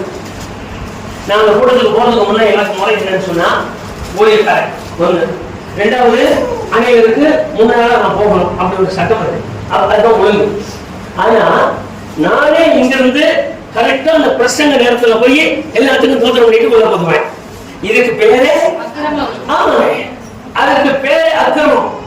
காலையில வந்ததுக்கு ஆளா இருக்கேன், 7 மணிக்கு கூட்டம், 7 கூட்டம். காலையில இருந்து வீட்டுல தான் இருக்கேன், எந்த வேலையும் செய்யறது இல்ல. படுக்கிறேன், தூங்குறேன், எந்திரிக்கிறேன், உட்கார்றேன், நடக்கிறேன், என் வேலையை பார்க்கிறேன். நான் வந்து சேர்றதே 7:30 இருக்கு. அதுக்கு பேரே அக்கிரமம் தான், நல்ல ஒழுக்கம் இல்ல. அது ஒழுக்கமே நல்ல கிரமமா நம்ம செய்ய வேண்டிய அது கிரமமா என்ன? காலையில வர ஒரு 3 பாட்டு பாடுறாங்க. அந்த ஒரு பாட்டு பாதியில் இல்லைனாலும் ஒரு முழு பாட்டுக்கு நான் நிக்கணும். 2 பாட்டு நான் ஸ்தோத்திரம் பண்ணி பாடணும். 3வது பாட்டு நன்றி சொல்லணும். 4வது பாட்டு நான் ஆராதிக்கணும். இது கிரமம். 2 பாட்டு கொடுத்து 3வது பாட்டு முன்னாடி போடுறது அக்கிரமம். நான் என்ன பாவம் செஞ்சேன்? போடுறதா கெடுத்தனா, புத்திசெல்வனா, முசல விஷனா, அங்க பேசணும்னா இங்க பேசணும்னா எங்கேயுமே பேச வேண்டாமா? 10:30 மணி 11 மணிக்கு உள்ள போங்காலே மேல சோழமா அவ்வளவுதான். இதுதாங்க நம்ம வீட்டை சுத்தர பாவம். இதுதான் நம்மளோட கூட இருக்கிற பாவம். இதெல்லாம் கவனிச்சீங்கன்னா வேணும் நமக்கு தெரியும். இது பைபிள்ல சேர்ந்தாலும் இப்ப நினைக்க வேண்டாம். உலகத்தில் இருக்கிற எல்லாருக்கும் அதேதான். நான் வேதத்துல சேர்ந்ததுனால என் மேல இருக்கிறது இல்லாம வரிசையில சுமக்கிறார். வேதத்துல சேராதவனுக்கு இந்த பாக்கியம் இல்லை. கர்த்தரை அறியாதவனுக்கு இந்த பாக்கியம் இல்லை. எனக்கு தேவன் அந்த வாக்கியத்தை ஏற்படுத்தாரு. அப்ப எனக்கு எது கிரமமாக நல்லொழுக்கமாக செயல்பட முடியாமல் இருக்கிறதோ அவைகள் எல்லாம் எனக்கு அக்கிரமமான காரியம். அதனாலதான் உங்க பிள்ளைகளை குறிச்சு நான் ரொம்ப பாரப்படுறேன். சரியான நேரத்துல கூட்டிட்டு வர்றது, சரியான நேரத்துல ஒண்ணு செய்ய வேண்டாம்னு சொல்லி கொடுக்கறது, சரியான நேரத்துல வசனம் கொடுக்கறது, சண்டே கிளாஸ்க்கு உட்கார வைக்கிறது, சண்டே கிளாஸ்ல வசனத்தை சொல்லி கொடுக்கறது எல்லாமே கிரமமானது. நம்ம ஆத்மாவுக்கு தேவையானது. நான் நேசிக்கிறது வேற. என் பையனுக்கு நான் நேசிக்கிறது வேற. நான் நாளைக்கு டேவிட கூட்டிட்டு போய் டேவிட கொண்டு போய் டேவிடுக்கு போறதுக்கு ஒரு குதிரை வாங்கி கொடுக்கறது வேற. டேவிடுக்கு முன்னேற்றம் வாங்கி கொடுக்கறது வேற. ஆனா வேதத்துல உட்காருன்னு சொல்லி அழுத்தி வைக்கிறது வேற. அது கிரமம். இந்த கிரமத்தை நான் மீறி செயல்பட தொடங்கினால் அதுக்கு பேரு அக்கிரமம். நீங்க வாசிங்க, நான் அந்த வேத வசனத்தை உங்களுக்கு காமிக்கிறேன். ரோமர் 5ஆம் அதிகாரம் 6ஆம் வசனத்தை பாருங்க. அங்க என்ன செஞ்சிருக்காங்க சொல்றீங்க? நாம் பலனற்றவர்களா இருக்கும்போதே குறித்த காலம் எதிர்க்கமா அடிக்கோடு போட்டு வைங்க. குறித்த காலம் அது ஆண்டவர் குறித்த காலம், ஆராதனை குறித்த காலம், சந்திக்கு குறித்த காலம், என்னுடைய பக்திக்கு குறித்த காலம், என்னுடைய பரிசுத்தத்துக்கு குறித்த காலம். இந்த குறித்த காலம் வாசிமா குறித்த காலத்தை கிறிஸ்து அக்கிரமக்காரருக்காக மரித்தார். எனக்கு குறிப்பிட்ட காலத்துக்குள்ளாக அவரை தேடாமல் இருந்த அக்கிரமத்திற்காக அவர் மரித்திருக்கிறார். இந்த மரணம் எனக்கு சாதகமாய் நான் அமைத்துக் கொள்ளாவிட்டார். அதுல எல்லா பாவத்தை விட மோசமானது இந்த அக்கிரமம் தான். ஏன்னு சொல்றீங்களா? நீங்க பேரவசூத்திர படிச்சீங்கன்னா ரொம்ப பயமா இருக்கும். எல்லாத்துக்காக ஜெபிக்கலாம். சில காரியத்துல இந்த அக்கிரமம் செய்யறதுக்காக ஜெபிக்க ஆரம்பிச்சா ஊழியக்காரன்னு வச்சுட்ட, இயேசுநாதனை வச்சுட்ட, ரொம்ப பயமா இருக்கு. அதனாலதான் சில ஊழியக்காரங்க ஜெப நேரத்தைய ஒதுக்கிறாங்க. ஆராதனைக்கு வந்தாங்க, வந்துருங்க, உட்காருங்க, அந்த நீங்க அந்த குழுவை அந்த பிரதர் பார்த்துக்குவாரு, எங்க போய் இந்த பிரதர் பார்த்துக்குவாங்க, நீங்க பாட்டுக்கு நீங்க போங்கன்னு இவங்க நல்லது போயிடுறாங்க. நீங்க நல்ல சபையில தொடங்க, பெரிய சபையில அந்த சபையில அவங்க உள்ள நுழைய மாட்டாங்க. அந்த வாலிபர் அவங்க உதவிக்காரர் அரசு தலைவர் அந்த தலைவர் பார்த்து வரது போயிடுவாங்க. ஆனா இந்த காரணம் என்னன்னா இவங்களுக்காக நீங்க ஜெபம் பண்ணுங்கம்மா, நீங்க நல்ல கவனிச்சீங்கன்னா உங்களுக்கு புரியும். அந்த குழுவில் சொல்லுங்க, அவங்க ஜெபம் பண்ணுவார். கர்நாடக சொல்லுங்க, குழு வச்சிருக்காரு ஜெபம் பண்ணுவார். சிஸ்டர் ஜாய்ஸ் சொல்லுங்க, குழு வச்சிருக்காங்க ஜெபம் பண்ணுவாங்க சொல்லி போயிடுவாங்க. ஏன்னு சொன்னா இந்த சொல்லி இந்த கீழ்ப்படியாம சொல்லி கேட்காம அக்கிரமக்காரர் இருக்காங்கல்ல, அவங்களுக்காக செவிக்க தொடங்கினால் செவிக்கிற ஆள் அடிவாங்க. அதனால சில சபையில செவிக்கிற ஆட்களே வேதனைக்குள்ளாக வேதத்தை கொஞ்சம் திறந்தீங்கன்னா தெரியும். இது மூடி மறைக்கிற காரியம் இல்ல. நான் வேத காரியத்தை உங்களுக்கு என்னைக்குமே மூடி மறைக்கப்படாது. நான் வெளிப்படையா சொல்றேன். நீங்க வாசிங்க, நான் இந்த வேத வசனம் உங்களுக்காக 53ஆம் அதிகாரம் 12ஆம் வசனத்தை பாருங்க. ஏசி 53:12 பாருங்க. மரணத்தில் ஊற்றி அக்கிரமக்காரர்கள் ஒருவராக எண்ணப்பட்டு அநேகருடைய பாவத்தை தாமே சுமந்து அக்கிரமக்காரருக்காக வேண்டிக் கொண்டது. அப்படியே நிறுத்திங்க. வேத வசனம் சொல்லி அடுத்த வசனத்துக்கு போலாம். என்ன இப்ப அவர் செஞ்சாரா? இல்ல அவர் செய்யறேன் அக்கிரமக்காரர்களுக்காக நல்ல கவனிச்சுமா. நேரத்துல பாஸ்டர் போட்டு ஆராதனைங்க, பாஸ்டர் முன்னாடி எங்களுக்கு யோகா எழுதுறீங்க. எதனால இன்னைக்கு காரணமாவே சொல்றேன். அவர் என்ன செய்யறான்னா அக்கிரமக்காரர்களுக்காக வேண்டிக் கொண்டா. என்னன்னு சொல்லி அதுவே அருமையான மகன் மேல உங்களுக்காக நோக்கமா இருக்கட்டும். மகன் எங்கே போவார் ஆண்டவரே, எங்கே போவார்? என் கெப்பாசிட்டி உங்களுக்கு காட்டணும். அதனால எங்கே போவார் ஆண்டவரே? அந்த சவாலை யார் செய்யாத தவறு செய்து விட்டார், என்ன செய்து விட்டார், அறியாமல் நடந்து விட்டார். நான் உங்ககிட்ட சொல்ல நீங்க என்ன பண்றீங்கன்னா, இப்படி ஒரு மாசம் நமக்கு கிடைக்க மாட்டாங்க. ஒரு நோபட இறமுடாக்கு கையில கொடுத்து அனுப்பு. அவ்வளவு ஜெவனுங்க. கொஞ்சம் கவனிச்சுங்க. இவர் அக்கிரமக்காரர்களுக்காக வேண்டிக் கொண்டால் நீங்க படிக்க. நான் அதே அதிகாரத்துல எஸ் 53 பாருங்க. அவன் ஆடுகளை போல வழிநடத்திட்டு அவனவன் தன் வழியிலே போனோம். கர்த்தரோ நம்ம எல்லாருடைய அக்கிரமத்தையும் அவர் மேல் விழப்பண்ணினார். அவர் மேல் விழப்பண்ணினார். அதுல இருக்கு இன்னொரு பாருங்க 53 11 வாங்க. ரெண்டு காரியம் இருக்கு. முதல்ல அவரு அக்கிரமத்தை தாமே சுமந்து கொண்டாரு இருக்கு. நீங்க வீட்டுக்கு போய் போட படிங்க 11. இவர் சுமந்துகிட்டு திரும்ப அக்கிரம தர்மத்துக்காக வேண்டுகிறார். இவர் வேண்டதுனால வேதவசனத்திற்கு கர்த்தரோ அவரை நொறுக்க சித்தமானார். அதுக்கு முந்தி அவர் நொறுக்க, அதுக்கு முந்தி அவர் சிலுவையில் அடிக்க ஒப்பு கொடுத்தார், அதுக்கு முந்தி அவர் போட்டார். இவர் எப்ப இந்த அக்கிரமக்காரனுக்காக வேண்டிக் கொள்ள தொடங்கினாரோ அப்பொழுதே தேவன் அவரை நொறுக்க சித்தமாயிட்டு திரும்ப விட முடியாமல் கிடைக்கிற அக்கிரமத்தை தூக்கி அவனே விடப்படினார். அது படிச்சுட்டீங்களா? உங்களுக்கு புரிஞ்சிருக்கா? நான் ஆமென் சொல்றேன். நம்ம மாற்ற முடியுது. நான் ஆமென் சொல்றேன். யாருக்கெல்லாம் அந்த வார்த்தை புரிஞ்சிருக்கு? புரிஞ்சவங்க மட்டும், புரிஞ்சவங்க மட்டும் இன்னும் கூட ஒரு சொல்லி தரேன். கொஞ்சம் புரியல, நான் இன்னும் ஐயோ மாட்டிக்கிட்டு நினைக்கிறேன். கர்த்தருக்கு ஸ்தோத்திரம், கர்த்தருக்கு ஸ்தோத்திரம். நீங்க வேற புத்தகத்துல ஏசாயாவுல படிச்சீங்கன்னா அவர் அக்கிரமங்களை தாமே விருப்பப்பட்டு அவரை நான் யாரை சொல்றோம் விருப்பப்பட்டே சுமந்து கொண்டார். இது நான் எடுத்துக்கிறேன். ஒரே நான் சொல்றேன். ஆனா சட்டை வளர்ந்தீங்கன்னா அண்ணன் அக்கிரமத்தை நானே தாமே சுமந்து கொண்டார். அது எதுவாக இருந்தாலும் சரி, தாமே சுமந்து கொண்டார். சுமந்து கொண்டவர் சும்மா விடாம கொஞ்சம் பேர் சுமந்தால் இருந்திருக்கான். சுமக்கிற ஆளுக்காக இவரே வேண்டிக் கொண்டார். ஐயோ ஆண்டவரே, நான் இப்ப என்ன நினைச்சேன்னா அன்னமுனைக்காக மட்டும்தான் விட வேண்டிட்டேன். நான் இந்த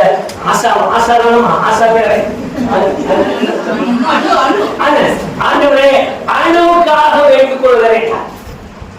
இந்த வேண்டிக் கொண்டதே அவருக்கு என்ன மாதிரி தெரிஞ்சு இல்ல. தூக்கி வச்ச அக்கிரமத்தை மட்டும் சொல்லுங்க.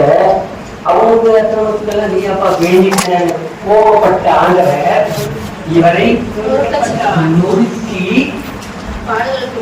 நொறுக்கி பாடுகளுக்கு உட்படுத்தினார். உட்படுத்தது இல்லாம சுமந்துன்னு சொல்லி தூக்கி வைக்காம அக்கிரமத்தை அவர் மேல் விடப்பண்ணினார். புரிஞ்சுங்களா? ஆமே. கர்த்தருக்கு ஸ்தோத்திரமா. பாடு சிலுவை பாடு என்பது சாதாரணமா இல்ல. நான் நினைக்கிற மாதிரி இயேசு நம்முடைய பாவத்துக்கு மரித்தா ஆண்டவரோட ஆசீர்வதிப்பார் நான் சொல்றதுலாம் இல்லை. ஒரு பாடு என்பது எத்தனை பாடுகளுக்கு உள்ளானதுன்னு கவனிங்க. ஒண்ணு சாபம், பாவம், அக்கிரமம். இதுல மீறுதல்ங்கிறது எங்கெங்க லைன் காட்டுதுன்னு பார்த்தீங்க. இந்த அக்கிரமம்ங்கிறது என்ன வேலை செய்யுதுன்னு பார்த்தீங்க. இப்ப என்ன அவரோட அக்கிரமத்தை விட பண்ணுவாரா? என்ன செய்யப்படுது? அதனால உங்க எல்லாரையும் கேட்டுக்கிறது, இந்த ரெண்டு பிள்ளையும் எந்த விதத்தில் இந்த ரெண்டு பிள்ளையும் மீறுதலும் செய்ய வேண்டாம், கிரமத்தையும் மீற வேண்டாம். தேவன் நமக்கு நல்ல கிரமமுள்ள அனுபவங்களை கொடுத்திருக்கார். கிரமமுள்ள வாழ்க்கை, கிரமமுள்ள செழிப்புள்ள காரியங்கள் தேவன் நம்மோடு இடைப்பட்டு நம்மோடு பேசி நமக்கு வேண்டியதை எல்லாம் கொடுத்திருக்கார். இந்த மீறுதலும் செய்ய வேண்டாம். மீறுதலை 7, 4, 5 அடங்கி இருக்குது. அதுவும் வேண்டாம். இந்த அக்கிரமத்தை கிரமத்தையும் மாற்றிடாதீங்க. காரணம் அக்கிரமம்னு சொன்னாரு, உங்களுக்கு சுமக்க வர ஊழியக்காரனையும் போட்டு நொறுக்கிடுவாரு. அவன் மேல மறுபடியும் இருக்கிறதையும் போட்டு அமுத்திடுவாரு. அவனுக்கு ஆயிடுவான். நீங்க நல்லா கவனிச்சிட்டீங்கன்னா, ஒரு முறை ஒரு மில்டிக்கார் இருந்தார், எனக்கு ரொம்ப தெரிஞ்ச தாசர் ஓட்டிட்டு இருந்தார். அவங்க அப்பா ரொம்ப என்னுடைய ஒரு 30 வருஷமா அத்தானியோட இடம் என்னன்னு சொல்லி ஒரு பாஸ்டாக பணம் என்ன பார்த்து உங்களை கூட்டிட்டு போய் ரொம்ப விசாரிச்சுட்டு ரொம்ப பாசமா எங்க மேல உங்களுக்கு நாங்க இடத்த ஒன்று பண்ணி கொடுத்தாங்க. எவ்வளவு இருந்து இது வரைக்கும் பேச வச்சிருப்பாரு. ஆளை பாருங்க, இங்க பொட்டு வச்சிருப்பாரு. ரொம்ப பக்தி உள்ள ஆளு. ஆனா நம்ம மேல ரொம்ப விசுவாசம் உள்ள ஆளு. அந்த நிலையில அங்க போயிட்டாரு. அவர் ஒரே ஒரு வார்த்தை சொல்லிட்டார். இங்க ஒரு சர்ச் இருக்கு எங்க ஊர்ல. இந்த சர்ச்சில் இது வரைக்கும் ஒரு பாஸ்டர் கூட ஒரு மாதம் கூட வந்து வருஷம் முழுசும் இருந்தாரு. அவர் சொன்ன வார்த்தை ஒருத்தர் மட்டும்தான் வந்தார். அந்த ஒருத்தர் தான் 2 வருஷம் இருந்தார். அவரும் போயிட்டார். நான் அவர்கிட்ட கேட்டேன், அந்த 2 வருஷம் ஒரு மாஸ்டர் போறாருன்னு சொன்னீங்களே, ஏன்னு கேட்டேன். என்னன்னா எங்க தெய்வம் நாங்க இப்ப இங்க இருக்கிறது இந்த போக்குவரத்துல எல்லாம் போக்கலாம் முடிச்சுட்டு இங்கதான் வந்து கட்டி கடவுள இடம் அப்படின்னு சொல்லுவாங்க. இங்க எல்லாம் ஒண்ணு போடுற இடத்துக்குள்ள இந்த தெய்வத்தை தவிர வேறு தெய்வத்தை கொண்டு வர யாரையும் எங்க தெய்வம் கொண்டு இருக்கிறார். அதை சொல்லிட்டு அவர் இன்னொரு வார்த்தை சொன்னார். ஒருத்தர் மட்டும்தான் வந்து 2 வருஷம் இருந்தாங்க. ஏன்னு கேட்கும்போது அவர் சொன்னார், வந்தவர் ரொம்ப வந்தீங்க, ரொம்ப விசுவாசம், உங்க ரொம்ப விசுவாசம். காலையில ஜெபம் வச்சிருவாரு, சாயங்காலம் ஜெபம் வச்சிருவாரு, நல்ல ஜெபத்துல இருந்தாரு. 1 வருஷம் 1.5 வருஷம் ரொம்ப பக்தியா இருந்தார். இந்த 2வது வருஷம் இங்க கொஞ்சம் மாற்றம் ஆயிடுச்சு. அங்க இங்க போய் பழக ஆரம்பிச்சாரு. அந்த இந்த ஜெபம் அந்த ஜெபத்தை எல்லாத்தையும் நிறுத்திட்டாரு. நிறுத்தின 2வது வருஷம் அவரா தரப்பிட்டார். இப்ப இது எல்லாத்தையும் ஜெயிக்கிற மாதிரி ஒரு ஊழியக்காரன் இருந்தாதான் இங்க ஊழியம் செய்ய முடியும், இல்லைன்னா இங்க இருக்க முடியாதுன்னு சொல்லிட்டார். நடந்த சம்பவம் நாங்க ஏற்பாடு பண்ணிட்டு ஒரு ஊழியக்காரர் ஒழுங்கு பண்ணோம். அவர் சொன்ன மாதிரியே அந்த ஊழியர்கள் நல்லா இருக்கிற வரைக்கும் நாங்க இன்னைக்கு அந்த ஊழியக்காரர் அங்க இல்ல, இடத்தை மாற்ற பரிதாபமான நிலம். அதுக்கு காரணம் என்னன்னு சொன்னா, நான் சரியா இருந்து நான் அவங்களுக்காக விண்ணப்பம் பண்ண தொடங்கினால் கேட்டுட்டேன். நான் சரி கேட்ட நிலையில எனக்கு பணத்துக்கும் காணிக்கும் ஆசைப்பட்டு வீட்டுக்கு கூப்பிடுறாங்க, எனக்கு ரொம்ப மேன்மை இருக்கு, எனக்கு ரொம்ப கௌரவம் இருக்கு, என்னை எல்லாம் ரொம்ப மதிக்கணும் அப்படின்னு ஆசைப்பட்டு நான் உள்ள இறங்கிட்டேன்னா நொறுக்க சித்தமாகி பண்ணிருப்பாரு. அப்ப நான் அவுட்டு, அவ்வளவுதான். நான் அதே போல ஊழியர்களை அவுட்டு. அதே மனசுல இனி நாம நடக்கிறோம். அவையுமே அவ சிறுவை சுமந்து கொண்டாங்க. ஒன்னே ஒன்றுக்கு அதை படிச்சுக்குவோம், வாசிக்கலாம். கசியத்தின் புஸ்தகம் 53வது அதிகாரம் 4வது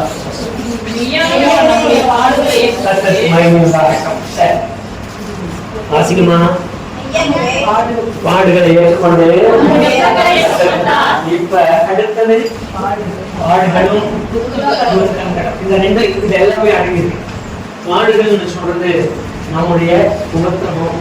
அதுல என்ன நீங்க எழுதிட்டாலும் சரி, உபத்திரவம், நெருக்கம், போராட்டம், அப்புறம் அதுக்குள்ள இருக்கிற வேதனை, வியாதி, என்ன நீங்க எழுதிட்டாலும் இதுல எழுதிட்டே போல எல்லாம் பாடுகள் கூட. இன்னொன்னு துக்கம் அப்படின்னு சொல்றது உங்களை கண்ணீர் வடிக்கிறதுக்கும் உங்க கண்ணில் வந்து கண் கலங்க வைக்கிற எல்லா காரியமும் அதாவது இந்த துக்கத்துக்குரியது, கண்ணீருக்குள்ளது எல்லாம் இந்த துக்கத்துக்குரியது. இதையும் சேர்த்து அவர் சிலுவையில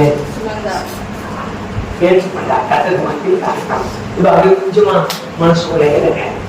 என் வாழும் என் துக்கமும் சிலுவையிலே அடிக்கப்பட்டது, ஏற்றுக்கொள்ளப்பட்டது. ஏற்றுக்கொள்ளப்பட்ட பின்பு இன்னும் எனக்கு பார், இன்னும் எனக்கு துக்கம், இன்னும் எனக்கு கண்ணீர். எப்ப நினைச்சாலும் என்னால் தாங்க முடியல, எப்ப நினைச்சாலும் என்னால நிக்க முடியல. அதுல நீங்க ஜெபிக்கும் போது இதுக்குள்ள இருக்கிற எல்லாமே நினைச்சு எந்த வியாதியும் சாதாரணமா எண்ண வேண்டாம். அது என்ன செய்யணும்னு நினைக்க வேண்டாம். நான் மறுபடியும் சொல்றேன், அந்த எதிர படிச்ச ஆளு சொல்லிட்டு மட்டும் ஒரு நினைவாருங்க. எங்க ஃபாரின் டாக்டரே பார்த்துட்டு, லண்டன்ல ஒருத்தரை பார்த்துட்டேன், ஸ்வீடன்ல ஒருத்தரை பார்த்துட்டேன், சொல்லவே வேண்டாம். அவரே சொல்லிட்டாரு இனிமேல் அப்படித்தான். அந்த வார்த்தையை மட்டும் நீங்க மனசுக்குள்ள வைக்க வேண்டாம். காரணம் நான் படிச்சதான் சொல்லிட்டு இருக்கிறேனே தவிர நான் அனுபவிச்சதை மாத்ததை உங்களுக்கு சொல்றதில்ல. ஆனா இதுல அப்படி இல்லை, நான் அனுபவித்ததை உங்களுக்கு சொல்றேன்.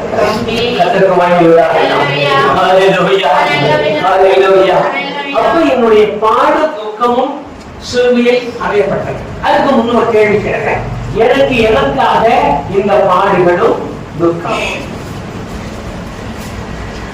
இது வந்ததற்கு காரணம்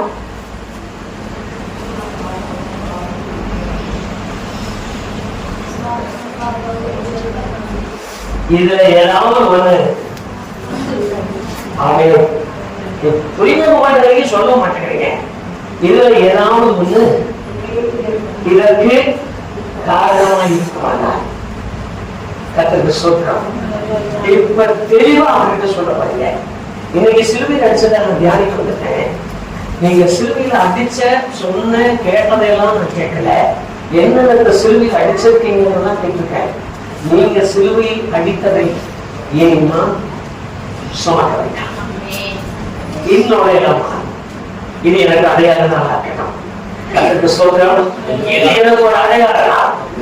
அதுல நீங்க ஜெபிக்கிறதுக்கு முன்ன சிந்திக்க வேண்டிய ஒரு பெரிய காரியம், இந்த விஷயத்துல ஏதாவது இடத்துல கூடிக்கொண்டிருக்கான்னு பாருங்க. இதில் நான் எங்கேயாவது தவறிட்டேன்னா, அந்த பகுதியில எங்கேயாவது ஒரு இடத்துல நான் போட்டேன்னா, அதனால ஒருவேளை எனக்கு யோசிக்கணுமா எல்லாரும் கண்களை போடணும். கத்துக்குமாய் காரணம் எல்லாம் கண்களை மூடு. ஒரே ஒரு நிமிஷம் உங்க சிந்தனைக்கு மட்டும் வெளியே கொடுக்கலாம். சிலுவைக்கு அருகிலே இருக்கிறோம். நான் சிலுவையை சுமந்ததுக்கு வரல, நான் சிலுவையோடு கூட தோட்டத்தை பார்க்கறதுக்கு வரல. நான் சிலுவையில சொன்ன அந்த வசனம் இந்த வசனம் நான் இப்ப நினைக்கல. எனக்கு செய்கிற தியாகத்தை நினைக்க வந்திருக்கிறேன். எனக்கு நடந்த சம்பவத்தை நான் எண்ணி பார்க்க வந்திருக்கிறேன். எனக்கு அவர் என்ன செய்தார்?